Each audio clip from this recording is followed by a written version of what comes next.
Let me ask you something. I'm sure everybody here, well-educated, very articulate, whatever, you've all heard of this famous Frenchman named Louis Pasteur, right? He advanced the germ theory, you know, that there's these bad guys out there, and you and I are victims, and we better kill them before they kill us, right? Well, there was a contemporary of his, another Frenchman, that nobody's ever heard of, very few people. His name was Michel Beauchamp. And he said, au contraire. Yes, there are germs out there, but what allows those germs, those bad guys to get us is au terroir, the terrain that we create. See, there are all sorts of good bugs out there too. In fact, there are generally a lot more good bugs than bad bugs. And so the question is, how do we create a terrain that keeps those bad guys at bay?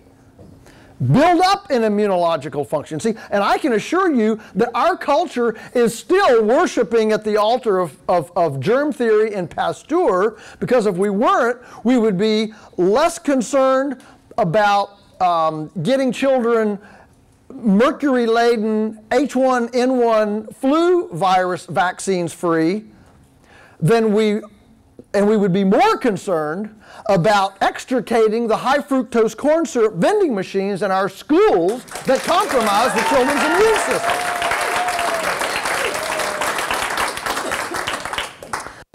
So I think it's pretty amazing that in today's modern American culture, we think safe food. The USDA says it is perfectly safe to feed your children Twinkies and Cocoa Puffs and Mountain Dew, but that raw milk and compost-grown tomato is dangerous.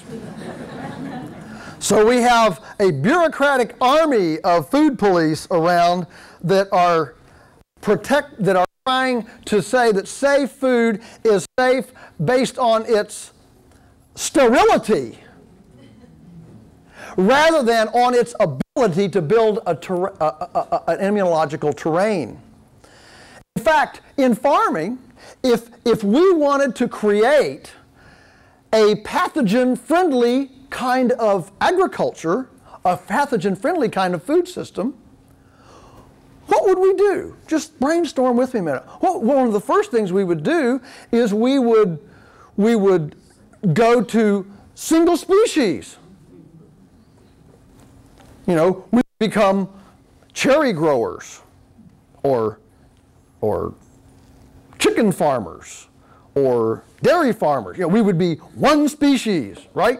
Apple growers, sweet potato growers, okay? We'd go to one species, and then we would crowd that species up so that pathogens didn't have to try to survive between hosts. They always were, within a micro millimeter, whatever. They were really close to a host all the time. Crowd them up, okay? We would crowd them up. And then we would feed them artificially. Artificial fertilizer, and we would feed them artificial diets. And we would deny them exercise and fresh air and sunshine. Make them live an exercise-free, sedentary couch potato existence.